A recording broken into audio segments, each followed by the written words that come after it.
नमस्कार दोस्तों, एक बार फिर से स्वागत है आप सभी का दहशत रविवार यानी कि डर में। साथ में हूँ मैं प्रोफेसर एक्स और आज मैं लेकर आया हूँ मेरे फॉलोअर्स की भेजी सच्ची घटनाओं को लेकर, जिसमें आप सुनेंगे एक ऐसे घर के बारे में जहाँ हर रात घर के अंदर किसी के दौड़ने की आवाजें आती है, और भी बात करेंगे ऐसी एक घटना के बारे में जो अगर उस रात उस लड़की के साथ नहीं घटती तो शायद आज हम उसकी कहानी को नहीं पढ़ पाते। तो दोस्तों, शुरू करने से पहले please plug in your headphones and let's start the stories which are unknown. पहली कहानी। जब मेरे पापा को बिजनेस में बेहद लॉस हुआ और हमारा घर जिसे हमने गिरवी रखा था उसे भी हमें बेचना पड़ा, तो और कोई चारा ना होने के कारण हमें हमारे चाचा के घर शिफ्ट होना पड़ता है। मेरे चाचा ने कुछ साल पहले ही उसी घर में सुसाइड कमिट किया था। हम कभी भी उस घर में नहीं जाते अगर हमारे पास कोई दूसरा घर होता। उनका घर जंगल के करीब था और शायद इसी वजह से पहले ही नजर में वो घर मुझे और मेरे भाई को थोड़ा डरावना लगा। हम जब उनके घर पहुंचे तो हमने देखा फर्श के कोने में तब भी खून के छींटे पड़े थे। उनकी मृत्यु के एक दिन के अंदर ही पुलिस ने घर को सील कर दिया था और उनके फैमिली ने जितनी जल्दी हो सके उस घर को छोड़ दिया था। शायद इसीलिए उन खून के धब्बों को शायद साफ नहीं कर पाए थे वो। इसके बाद लगभग 6 या 7 दिन बाद एक रात जब मैं और मेरा भाई हमारे रूम में 1 या 1:30 बजे के करीब मोबाइल पर पबजी खेल रहे थे तो हमें लगा किसी ने हमारे दरवाजे पर नॉक किया। हमें लगा वो आवाज गेम के अंदर से आ रही थी क्योंकि दूसरे प्लेयर्स ने अपना साउंड को ऑन कर रखा था। हमने हमारी ओर से उनके साउंड को ऑफ कर दिया, पर फिर से थोड़ी देर बाद हमारे दरवाजे पर किसी ने फिर से नॉक किया। हम दोनों इस बार थोड़ा डर गए। मुझे लगा वो या तो मेरी मम्मी है या मेरे पापा है।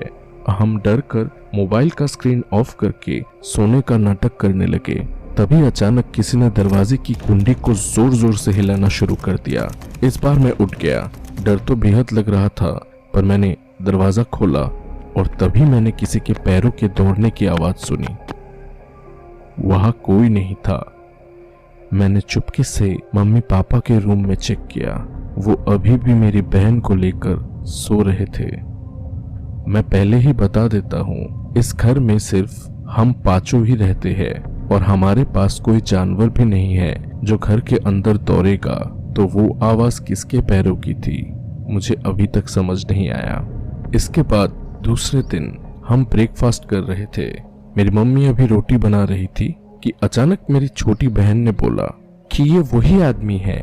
मेरी मम्मी ने बोला, कौन? मेरी बहन ने एक फोटो फ्रेम की ओर इशारा करके बताया कि ये वही आदमी है जो रात को मेरे साथ आकर बात करता है जब मम्मी पापा सो जाते हैं। हम सब चौंक गए क्योंकि हमारी बहन अभी छोटी थी और उसके जन्म से पहले ही मेरे चाचा मर गए थे, तो उसने कभी चाचा को नहीं देखा था। इसीलिए शायद फोटो फ्रेम में हमारे चाचा की तस्वीर को वो नहीं पहचान पाई थी। पर सबसे भयानक बात ये थी कि वो रात को चाचा से बात करती थी। ऐसे बहुत से घटनाएं हैं हमारे घर में, जिसमें से एक है जब एक दिन मैं और मेरा भाई दोनों मिलके जंगल के अंदर जाते हैं ऐसे ही घूमने के लिए, क्योंकि हमारे एग्जाम खत्म हो गए थे और कुछ करने को था नहीं। तो हम जंगल के अंदर जाकर पेड़ पर चढ़ते थे। हम इसे मैन वर्सेस वाइल्ड कहते थे। तो हम जंगल की ओर जा ही रहे थे कि अचानक मेरी बहन ने हमें पीछे से बुलाया और जिद करने लगी कि वो भी हमारे साथ जंगल जाएगी। हमने पहले उसे मना किया, पर क्योंकि वो रो रही थी तो मैंने बोला कि ठीक है, हमारे पीछे आओ। जंगल को पार करके हम एक पेड़ के पास पहुंचे और उस पर चढ़ने लगे। जब हमने पीछे मुड़कर देखा तो हमने देखा हमारी बहन हमारे पीछे थी ही नहीं। हम बेहद डर गए। हमने उसे यहाँ वहाँ खोजा लेकिन वो कहीं नहीं मिली। हमने सोचा कि वो शायद घर की ओर चली गई होगी। हम भी घर की ओर दौड़े। घर पहुंचकर हमने मम्मी से पूछा, क्या बहन घर आ गई है? मम्मी ने बोला, हमारी बहन तो अभी तक स्कूल से ही नहीं आई है। तो उस दिन हमारे साथ वो बच्ची कौन थी? हम अभी भी इसी घर में रहते हैं और भी बहुत सारी घटनाएं हैं हमारी इस घर की जो कि हम बाद में शेयर करना चाहते हैं। सोहम एंड सौरभ महापात्रा, उड़ीसा से। दूसरी कहानी। ये कहानी पिछले साल की है, जब मैं और मेरे पति एक जंगल में शाम को घूमने जाते हैं। ये जंगल सुंदरबन का ही एक हिस्सा है। हम दरअसल छुट्टियों में वहां घूमने गए थे और शाम को हमारी हाउस बोट एक जंगल के किनारे रुकती है, कुछ सामान और खाने की चीजें उसमें लोड करने के लिए। तो हमने सोचा जब तक हाउस बोट उस किनारे पर रुकी हुई है, क्यों न जंगल देख लिया जाए और कुछ फोटोग्राफी की जाए। हम जंगल की ओर जा ही रहे थे कि हमें बोट के एक कर्मचारी ने आगाह किया कि हम ज्यादा दूर न जाए, जंगल में जंगली जानवर रहते हैं और जंगल थोड़ा घना भी था। हमने उसे बोला कि चिंता की कोई बात नहीं है, हम ज्यादा दूर नहीं जाएंगे। ये कहकर हम जंगल की ओर चले गए। जंगल की ओर थोड़ी दूर चलते ही हम एक ऐसी जगह पहुंच गए जो एकदम ही खुले मैदान की तरह था, एकदम समतल और बिना किसी पेड़ के। दूर से ही हमें अभी भी हमारा हाउस बोट दिख रहा था। हमने सोचा और अंदर की ओर चले जाते हैं। जैसे ही हम थोड़ा और अंदर की ओर गए, मेरे पति ने एक बात बोली जिसे सुनकर मैं डर गई। उसने बोला, ये जगह बहुत पुराना है और इस जगह में पता नहीं किसी तरह का बहुत ज्यादा दर्द है। मैं इस बात का जवाब देने ही जा रही थी कि मुझे एक चीज की बहुत तेज बदबूदार एक महक मिलती है और मुझे अचानक से बहुत दुख का अनुभव होने लगा। ऐसा लगा कि जिंदगी में मैं और कभी भी हंस नहीं पाऊंगी। मुझे लगा मेरा शरीर पानी के नीचे डूब रहा है और मेरे पीछे कुछ लोग खड़े हैं जो अंधेरे से मुझे डूबते देख खुश हो रहे हैं। मैं उन्हें तो नहीं देख पा रही थी, पर उनकी आंखें अंधेरे में चमक रही थी। अचानक मेरे पति ने मेरे शरीर को जोर से झंझोड़ दिया और मुझे ऐसा लगा कि मैं किसी बुरे सपने को देखकर नींद से जाग गई। उसने बोला, मैं एक ही जगह पर आसमान की ओर मुंह खोलकर बहुत देर तक खड़ी थी। जब बुलाने पर भी मैंने नहीं सुना तो उसने मुझे हिला दिया। हम दोनों इस वक्त थोड़ा डर गए थे, इसलिए हम हाउस बोट की ओर चलने लगे। अचानक से ऐसा लगा कि किसी ने हम दोनों के नाम को एक साथ हमारे पीछे से पुकारा। हम दोनों बड़ी तेजी से बोट की ओर दौड़े, क्योंकि ऐसा पॉसिबल ही नहीं था कि उस जंगल में कोई भी हो जो हमें पहचानता हो या हमारे नाम को जानता हो। हम बोट पर पहुंच गए और जब बोट के उस कर्मचारी ने हमारे चेहरे की ओर देखा तो वो समझ गया कि कुछ गड़बड़ है। रात को उससे पूछने पर उसने बताया कि वो जंगल शापित है। अभी कुछ साल पहले ही वहां लगभग 25 घर बाढ़ में डूब गए थे और काफी लोग मारे भी गए थे, क्योंकि वो जगह कुछ दिनों तक डूबी हुई थी और वो जगह ही एकमात्र सामान लोड करने का स्पॉट थी। इसलिए उस दौरान उन्हें इस हाउस बोट को भी बंद रखना पड़ा था।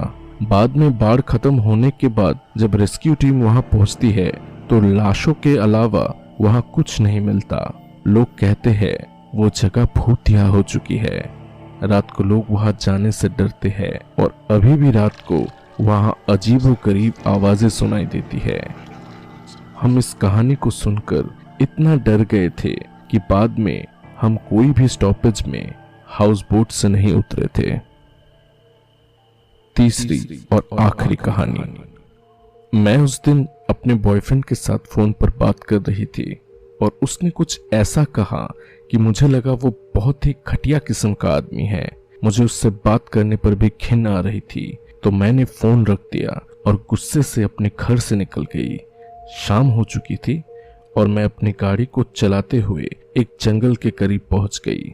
दरअसल ये मेरी आदत है और मैं एक नेचर लवर हूँ और मुझे जब भी गुस्सा आता है मैं जंगल के पास चली जाती हूँ और अपने आप को शांत करने की कोशिश करती हूँ जंगल की सुंदरता को देखकर। जब मैं जंगल के पास पहुंची तो वो इलाका डूबते हुए सूरज की रोशनी में बेहद सुंदर लग रहा था। मैं कुछ देर वही खड़ी रही और अचानक मैंने देखा, पता नहीं कहीं से दो व्यक्ति जंगल के अंदर से निकल आए और उनमें से एक ने मुझे बड़े डरावने तरीके से घूरा। हम लड़कियों को ना पहले नजर में ही पता चल जाता है कि किस व्यक्ति की कैसी नीयत है। वो व्यक्ति जिस तरह से मुझे घूर रहा था मैं उससे डर गई, पर वो लोग मुझे पार करके दूसरी ओर चले गए तो मैंने राहत की सांस ली। मैं वैसे भी उस वक्त बेहद गुस्से में थी मैंने गाड़ी को लॉक किया और जंगल की ओर चलने लगी। जंगल के अंदर तक कुछ देर चलकर मैं एक जगह पहुंची। तब मुझे अचानक से एहसास हुआ कि मैं क्या कर रही हूँ। मैं इतने गुस्से में थी कि मुझे पता ही नहीं चला कि मैं इतना अंदर आ चुकी थी। वो जगह बिल्कुल शांत थी, इतनी शांत कि चिड़ियों की आवाज तक नहीं आ रही थी। अचानक मुझे लगा कि जंगल की झाड़ियों के अंदर कुछ भारी चीज चल रही है। मुझे पहले लगा कि वो कोई जंगली जानवर है और फिर मैंने किसी के बात करने की आवाजें सुनी। उसमें से एक ने कहा कि मैंने उसे अभी अंदर जाते देखा, ज्यादा दूर नहीं गई होगी वो।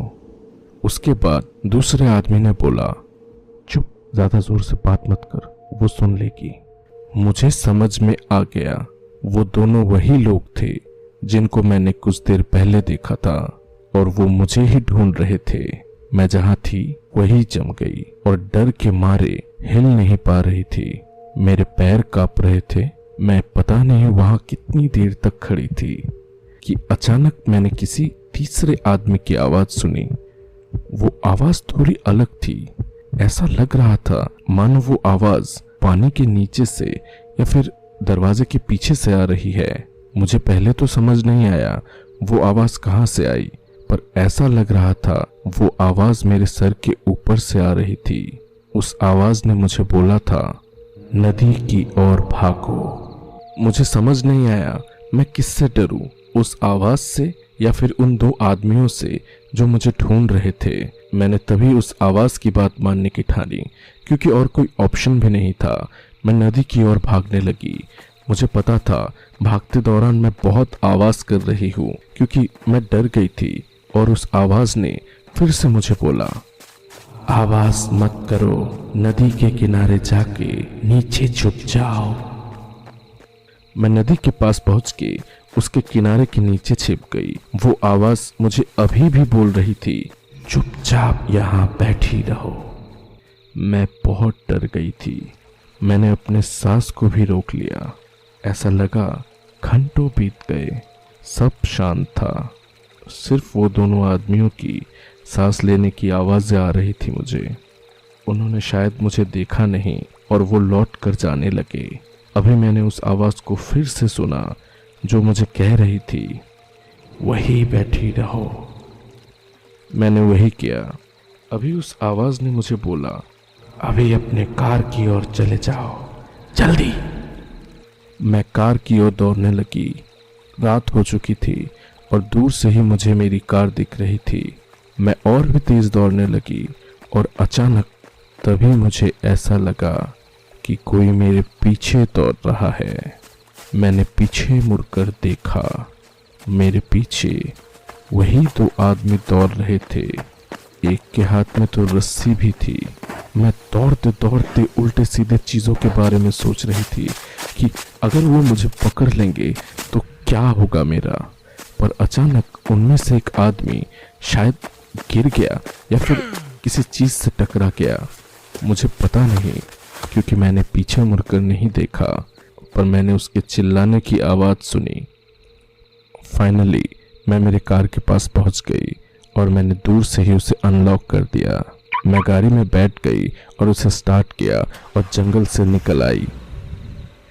मुझे पता नहीं वो किसकी आवाज थी, पर अगर उस दिन मैंने उस आवाज को नहीं सुना होता तो शायद आज मैं गुमशुदा व्यक्तियों की लिस्ट में मिलती।